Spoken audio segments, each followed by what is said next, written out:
Beautiful, almost spring morning here on my property. I've got no leaves on the trees yet. We do have some flowers popping up over there in the garden. But I'm doing this video today because I'm replying to some of the comments that I got on a video that I posted recently where I was talking about an older black belt who basically he was a young guy at one point, obviously, and then he got older. And as he got older, he started to miss a step, and his younger, more athletic and youthful and less experienced training partners are starting to get the better of them. And, the basic premise of the video was, are black belts, old black belts, are they even black belts anymore? Because they don't have the same effectiveness. Now, the answer, of course, is yes. But it was interesting to get some of the comments. Now, most of the comments were pretty positive, right? I mean, most of you guys that comment on the channel, in our little corner of the internet here, it's pretty positive. It's a pretty constructive place. But of course, there were some bad comments, right? There were some people that a lot of them were saying that jiu-jitsu has such a toxic community because of the belts. And this thing doesn't happen in wrestling. This doesn't happen in judo.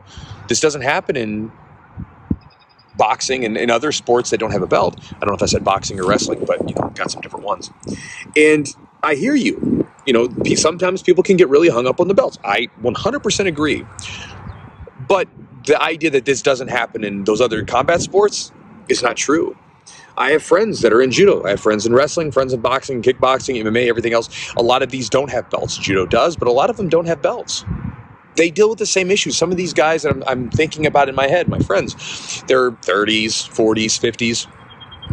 And talking to them, when they were getting older, they started going through the same things, right? Some of these guys that aren't in like a belted sport like wrestling or boxing, some of them go through the same things. All of a sudden, you were this person and then now you're not. And the belt becomes a manifestation of things because our ego gets wrapped around certain ideas that we like, that we find pleasing. And at some point, you'll probably find a situation in your life, if you're working your butt off and you're trying hard and you're putting forth a good effort, you'll probably find it at a point in your life where you reach a version of yourself that you really like. Like when you look in the mirror, you're like, damn, this is awesome. Or when you see the fruits of your labor, you're really stoked about them, right? And then what happens? Life is always changing, right? So then what happens? We begin to change. And maybe we change into someone that we like better. But in some cases, we change it to someone we don't like as much, right? Like a lot of middle-aged guys like myself, we start changing in ways that maybe we don't like our hairline starts to thin a little bit. But again, it just happens. And one of the things that happens with a sport like jiu-jitsu or combat sports in general, where you're sparring a lot, is as you get older and you start to lose that athletic step that you had in your youth, you start to feel it. You get quick feedback about it, and it's tough to deal with. And again, it's not a belt thing. The belt is a manifestation of it, but it's not the sole reason it's happening. It's just an ego issue that we all have to deal with. And it's one of the beautiful things that jiu-jitsu does offer us, is a chance to deal with that. Because we're faced with the reality of the situation. We can't hide behind it. We can't hide from it. It's right there in front of us. And for those of you that like to point the finger at other people, and this is something for any of you guys that deal with someone, if someone ever comes up to you and points the finger at you for having like an ego issue, right? That person probably has the biggest ego of them all, or more issues with their ego than anyone.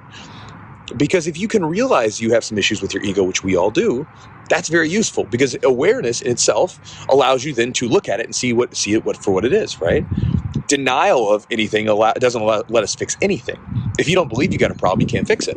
And a lot of people sometimes go through this existence like, oh, I don't have ego issues. It's not my problem. It's that guy's problem.